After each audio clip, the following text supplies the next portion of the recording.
Well, everyone, it's time for us to go and take a look at the M4 iMac and compare it against the M3 iMac and see which particular Mac is a better one for you. Now, here's the thing I would definitely tell you. In my personal opinion, I love my Macs. I think Macs are very, very good, and I used to use an iMac on an everyday basis. It wasn't one of these M series ones, it was one of the older ones, but I loved having an iMac. It just made things so much easier, because you wouldn't really have to mess around and kind of deal with these other things that you have to deal with other devices, like buying a Mac, like buying a computer and buying a screen separately. So that was actually a really cool, a really big advantage for these types of devices. Now, number one, the thing I will definitely tell you is that you're really not going to notice too many big, insane differences when it comes down to these types of devices. They're both relatively going to be roughly around the same. Like, if you're going to compare one to the other, realistically speaking, like I said, you're really not going to be noticing too many differences. So yes, the M4 iMac is better, but I still think the M3 iMac is still very, very good. It's still a very powerful machine as well, and it still makes a lot of sense to go and buy something like that as well. So we'll take a look at both these throughout this whole entire video. If you want to pick up either one of these Macs,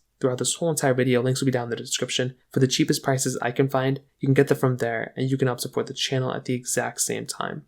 Now, starting off with the outside of both, the M3 iMac, which came out last year, on the front side of this particular Mac is giving you a fairly large 24-inch 4.5K Retina display. So this thing is giving you a really good panel, and the M4 iMac is basically the same exact panel as well, but it's a very good display. You're getting essentially the same type of color selection you can choose from. The nice thing though is that you can actually go through and get a few more colors on the M4 iMac, but these types of Macs still look very good. I feel like the panel of this thing still looks very good and very sharp, and I do think it's a fairly good solid panel when it comes down to it as well. Now, on the M4 iMac, it's basically the exact same type of display for the most part. So there really isn't any big difference when it comes down to things from this side. So you're essentially getting the same type of display, you're getting the same type of resolution, the same type of everything. The only thing is that you are getting a few different colors you can choose from. You're now getting a yellow, green, and the silver option, which we had the silver option before, but we're now getting the yellow and green option as well.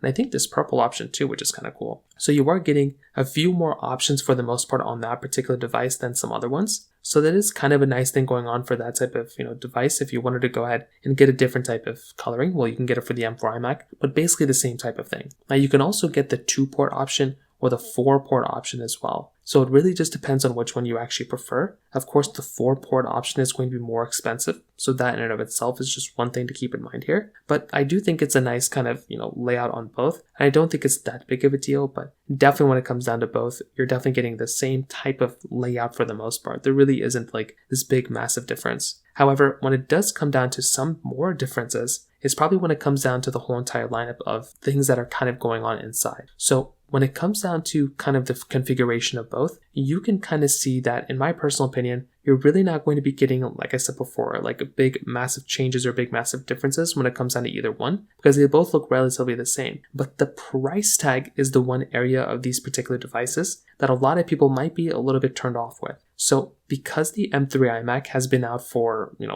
longer period of time, only by a year, you're basically going to be getting a device on the M3 iMac, which is going to be cheaper. So the M4 iMac right now is $1,299. I'm sure you can buy an M3 iMac for like less than, probably maybe around $1,000, probably less than that. So that is kind of a big thing to keep in mind, because if you are wanting the device that's going to be a little bit better here and there, well, the M4 iMac is better, right? It's going to be better in every single way, but it is going to be more expensive as well. So that is going to kind of be a disadvantage. Like if you were wanting to go through and like pick up a device that may be a little bit cheaper, the M3 iMac kind of has an advantage here. So that is why I would always look at some of these types of devices and always kind of consider buying some of those cheaper ones, because yes, they're, cheaper and they're a little bit older, but they are significantly cheaper in some ways. And if you can pick them up in the used market, it'll definitely make a lot more sense to go and buy a device like that, in my personal opinion. So that in and of itself is another big thing to keep in mind there as well. Now, on top of that, another very big thing to keep in mind here too is the performance inside. So when we're looking at the performance of both, right, the M3 iMac internally basically is giving you up to 8-core CPU by native. I think that's the lowest one it gives you. 8-core GPU, up to 24 gigabytes of RAM, and up to 1 terabyte of storage. So on paper, you're kind of getting the same type of layout for the most part, right? Like there isn't really like this big massive difference when it comes down to it. Now, like I said before, clearly the M4 iMac is going to be more powerful, but what is kind of interesting is that if you are looking at both, there's not really like a big massive difference from the performance because you can spec them out kind of the exact same way. You can get the same amount of RAM, you can get the same amount of storage, you can get the same amount of everything. So what are you even paying for, right, with the M4 Mac? Well, you're getting a few things. Number one, you are getting, the better chipset. So that's kind of the big thing to keep in mind. If you're comparing the base low-end models, that's basically what it is. But if you're comparing the more expensive, like the M4 Pro model with the 4 ports, well, there's not the Pro model, but it's just giving you 4 ports. There's a little bit more configuration. You can get up to 10-core CPU versus the 8-core. You can get up to 32 gigabytes of RAM versus 24 on the M3 Mac. And you can still get up to 2 terabytes of storage on both. So if you're comparing the 2-port option, the M4 iMacs with 2 ports, they're relatively almost the exact same thing. Like I would not go and upgrade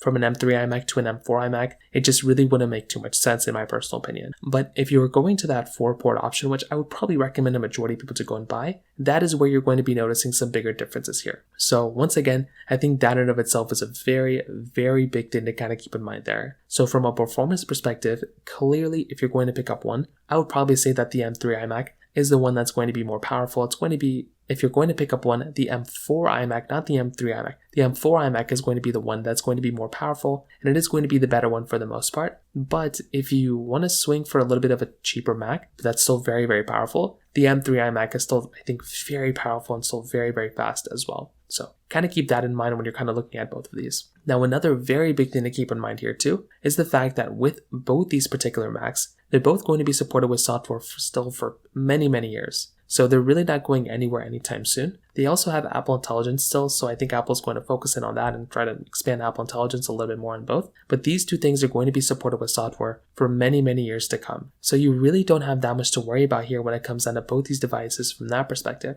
And I do think that in of itself is another very nice thing going on for both, because you're really not going to be missing out on anything between both when it comes down to it there either. So you're getting a lot of things here, right, between both Macs. And the thing I like about iMacs for the most part is that you don't have to worry about getting a display and getting a computer and getting accessories. It all comes right in the box. That is a really big advantage for these types of devices, and I would say that in of itself is a very nice thing here. So personally for me, if I'm going to go through and pick up a device like an iMac, I think these things are very solid. I think they're very, very good options. But if you're looking at both these, it really depends. If you have all the money in the world, then get a 4-port iMac. Get a 4-port M4 iMac. If you're comparing the ports themselves though, I do think a 4-port M3 iMac is a better option than a 2-port M4 iMac. So that's kind of how I see it. I generally think if you're going to go through and pick up a device, it might make more sense to go down that direction and pick up one of those devices rather than going down and buying another type of Mac like an M3 iMac, with 2 ports. Go for the M4 iMac with